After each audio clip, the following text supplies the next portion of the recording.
現在就要。作者鄭詠詩，出版社小樹苗。小雞佩佩是一個充滿好奇心的小朋友，他喜歡拿着放大鏡東看看西望望，四處走，探索身邊的新事物。可是佩佩十分性急，尤其不喜歡等待。就像今天，他約了小蝸牛卷卷放學一起回家去。卷卷太慢了，我還是不等他。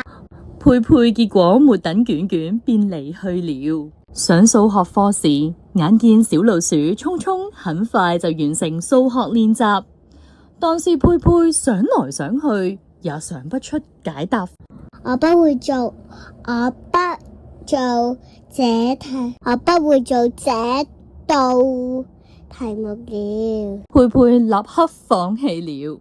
這天，佩佩跟小兔子思思、小猴耀耀和小狗多多一起到卷卷媽媽的蛋糕店買蛋糕。他們一邊走一邊討論着要買什麼蛋糕。我買彩虹蛋糕卷。多多說，我打算買芝士蛋糕。思思說，我會買朱古力蛋糕。要說，我一定要買草莓蛋糕。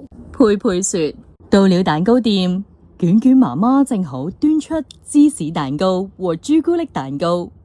思思和耀耀也滿心歡喜地拿着自己心愛的蛋糕。我的草莓蛋糕呢？佩佩急不及待問，她很想快點吃到草莓蛋糕喎。等一下，我正在做呢。卷卷媽媽一邊說一邊回到餅房去。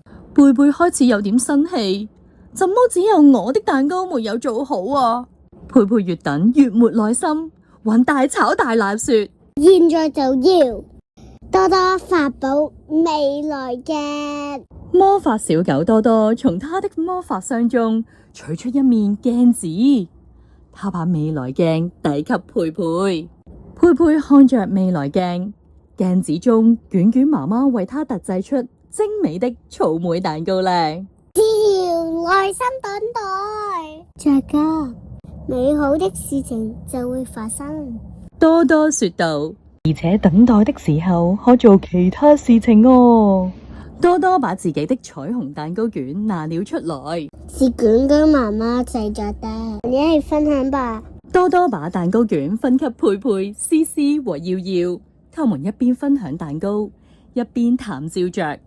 時間不知不覺地過去了。佩佩，草莓蛋糕做好了。卷卷媽媽端出一個漂亮的草莓蛋糕，上面還有很多草莓奶油。耐心一點，我會慢慢學習。佩佩對鏡子中的自己